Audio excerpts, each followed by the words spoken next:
Hello and welcome to the International Daily Roundup with People's Dispatch, where we bring you some of the top stories of the day. For our first story, we begin with the latest developments in West Asia following US President Donald Trump's speech yesterday night.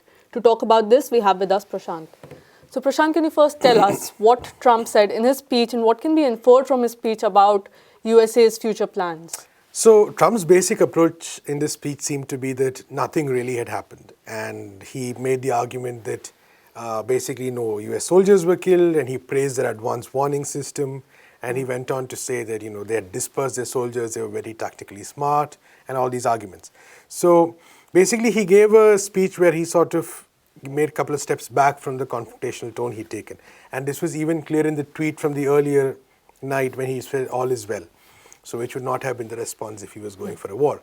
So, and then he made this whole, he made a couple of other interesting points. He said he wanted NATO in the equation once again, which is kind of strange considering that all the other NATO members are in favor of the Iranian nuclear deal, and the US is the one that pulled out. So it's very unclear what he means when he says that he wants NATO to help out in the situation. On the other hand, he once again reiterated the threat of further sanctions. He said that there would be no withdrawal for the US until, say, the Iranian regime gave in to US demands, which are really preposterous. So as far as Trump was concerned, it was in some sense a slight restoration to the status quo speech. And by status quo, we mean Trump's status quo, which is unacceptable to the Iranians. It's a different matter. But nonetheless, it was in some senses a restoration, a return to the status quo. So what seems to have happened is that both sides at some level seem to have either knowingly or unwittingly reached a sort of compromise where the Iranians have fired back, so they have made their point. And the US gets to claim that desist, or it gets to claim that nothing really happened, so they're not going to take any action as well.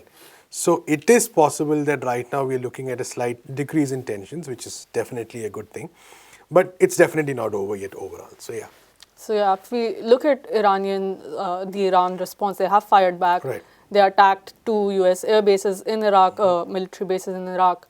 But many are of the view that this will not be the only step of retaliation that Iran will take in response to USA's assassination of Qasem Soleimani. So what do you think can be the next steps for Iran? So there are multiple possibilities here. One is that Iran decides that it wants a much longer response, which means it might take some time.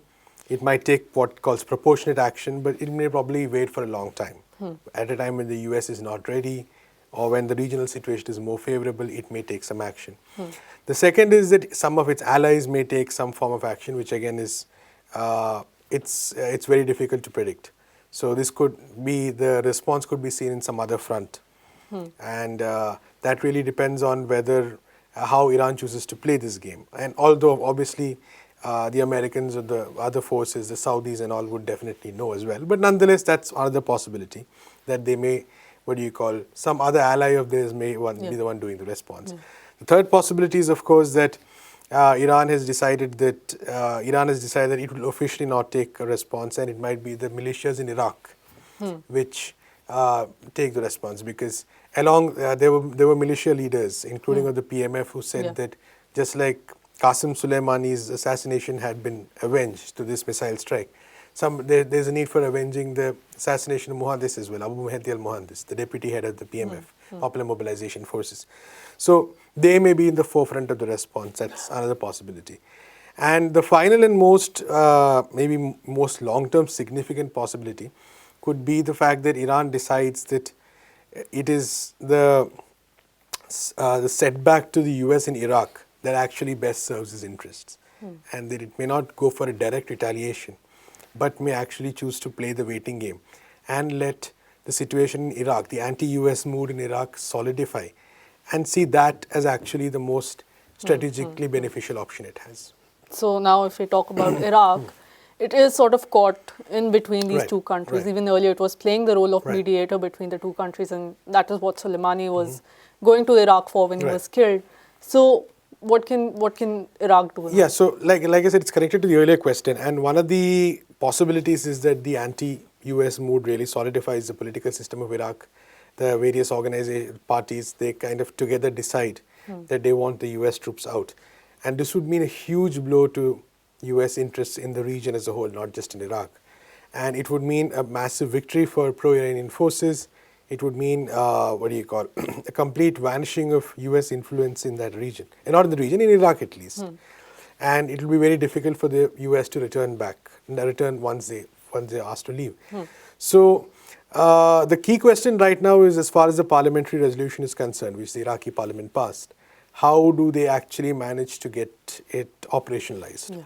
Because that was a resolution, but there has to be a new agreement, there has to be new legislation for an agreement to say to annul the previous agreement that has been signed. And the United States and Trump have raised very threatening noises regarding any serious action on this.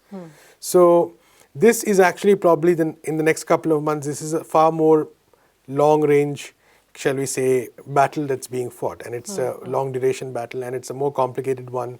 It's going to happen in the boardrooms, it's going to happen through diplomacy and all that. So I suspect it's a big challenge for the Iraqi political establishment, especially when there is no prime minister or government right now. Yeah. The prime minister is a caretaker. Yeah. And Iraq has, of course, gone through its own political convulsions over the past few months.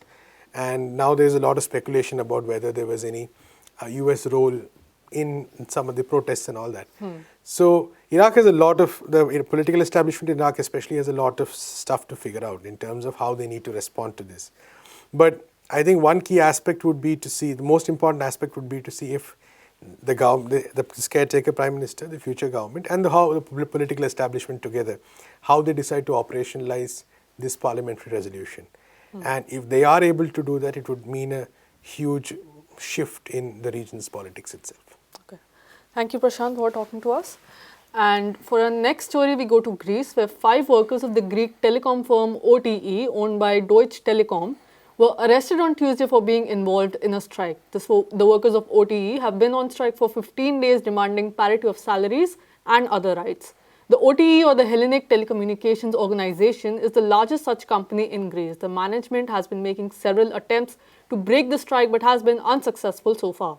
The Communist Trade Union, All Workers Militant Front, condemned the arrest and termed it part of the New Democracy government's attempts to curb strikes and trade unionism. The same government in September last year had pushed a bill that would have imposed strict restrictions on trade union activities and the right to strike. And this is all we have for this episode of the International Daily Roundup. For more such stories and videos, visit our website peoplesdispatch.org, subscribe to our YouTube channel, and follow us on Facebook, Twitter, and Instagram. Thank you for watching.